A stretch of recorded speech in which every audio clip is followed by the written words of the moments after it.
Hi everyone, I am Meenakshi Upadhyay and today we are starting our journey about the Indian Constitution. So in this session today, I'll be talking about how and why the Indian Constitution was created and by whom and what it is. And in the forthcoming lectures in this series, we'll be talking about all the parts of the Constitution in detail. So, a constitution is not a mere lawyer's document. It is a vehicle of life and its spirit is the spirit of age. Now, a vehicle of life meaning we use it in our lives, in our everyday lives all along, and its spirit is the spirit of age means it is a living document, it is changing every day according to the day and age of the land and according to the laws of the land. So, these were the words of the so-called father of the Indian Constitution, Dr. B.R. Ambedkar, whom we know very well. And he, with his drafting committee, created the Indian Constitution for us. Now, the Indian Constitution, or in fact, any other constitution, the word constitution basically has a French origin. And it means the fundamental law of the land. And it does not just contain the legal aspects, it contains the working aspects of the day-to-day of the government. So, how the executive is there, what is its function, what is the legislature, and the laws are created according to that, and the judiciary and the kind of things that are done and are under the purview of the judicial system of the country. So this was in very short the importance of the constitution. Now how did the Indian Constitution, now we know that India was under the dominion of the British Empire, and right from the mutiny of 1857, there was an unrest in India, which was also called as the first war of Indian independence, the revolt of 1857. There was this unrest. People wanted the British to go away and did not want to be under the crown. And subsequently, the British were forced to create certain documents, certain legal aspects, which finally in 1947 led to the freedom of India. But before that, it actually was after a series of steps. So the first thing which comes to mind is the Nehru report, which happened at the all parties conference. Now all the political parties of the Indian system, of course India was divided into sovereigns and princely states and so on and so forth, but still whatsoever consolidation was done, the kind of parties that had emerged, they came for a conference in 1928 and the document called the Nehru report was published, and this convened the need for the constitution. Although not much was done, but the need to create the constitution was, kind of started after this convention. The Government of India Act 1958, this of course happened after the revolt of 1857. The Indian Councils Act of 1869, 1892 and 1909. Some days we will talk about all of this in detail also.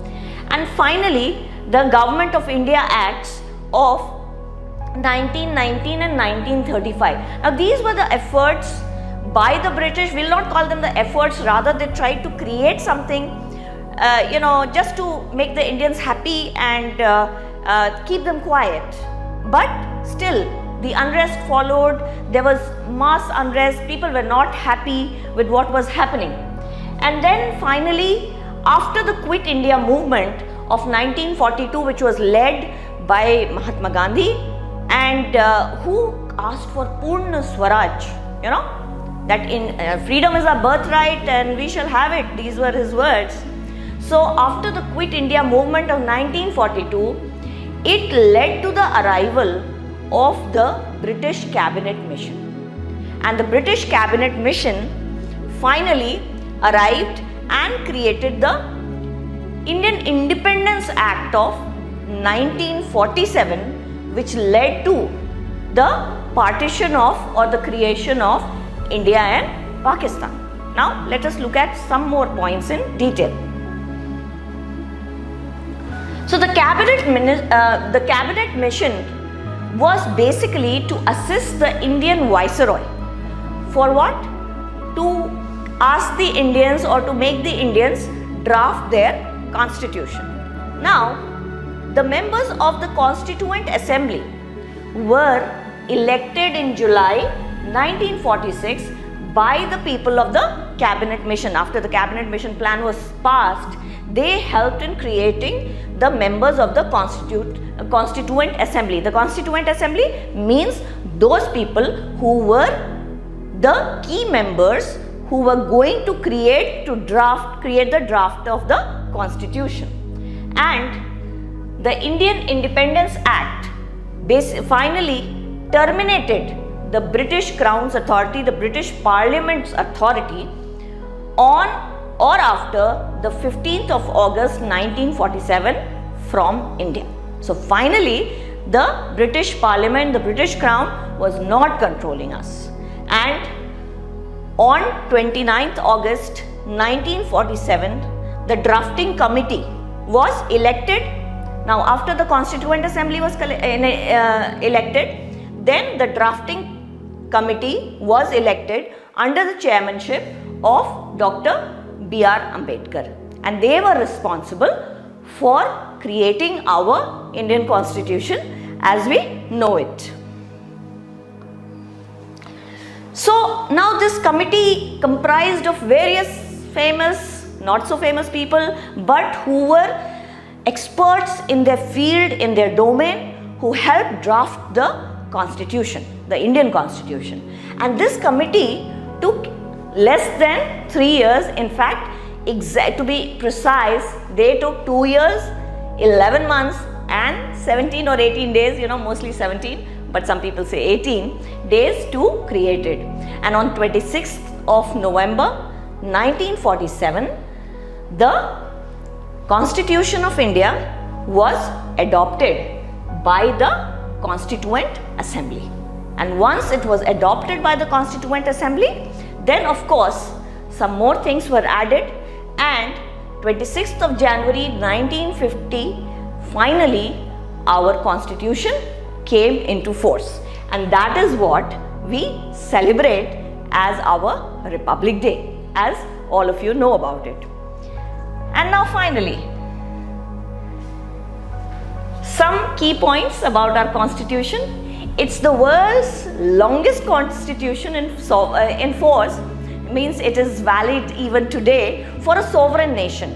Now actually the longest one is in Alabama, but there is some, of course, they might not be a sovereign republic or something. So yes, in that case it is the second longest constitution, but for a sovereign nation it is the world's longest constitution.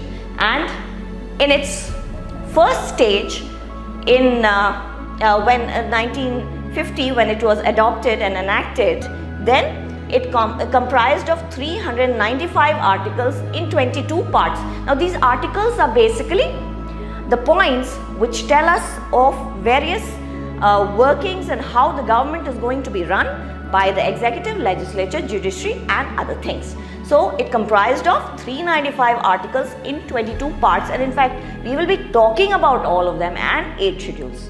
And now it has, if we talk about the latest changes in our Constitution after more than 4, 5, 7 decades in fact, so we are having a preamble to the Constitution, 470 articles grouped in 25 parts. Now earlier it was just 22 parts.